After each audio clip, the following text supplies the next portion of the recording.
Naledi Aphiwe said that this is the first road trip without Umawelele, and Naledi is not make sure. Hey, Wakanjani babes, because you guys are not dating.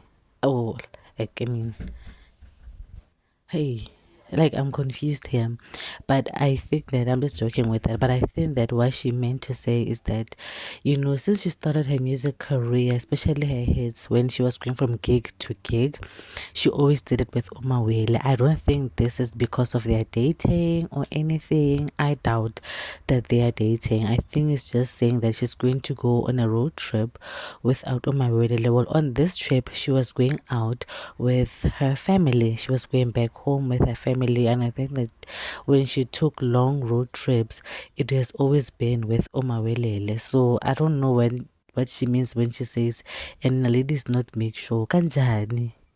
Kanjani. Maybe it's because of she's used to like him always being around. But it's not make sure. No way. Please, let's focus, girl. Let us focus. Leave that man alone. That man does not want you. He does not want you. Leave him alone. So guys, please don't forget to like, comment, and subscribe. And I will see you in my next video.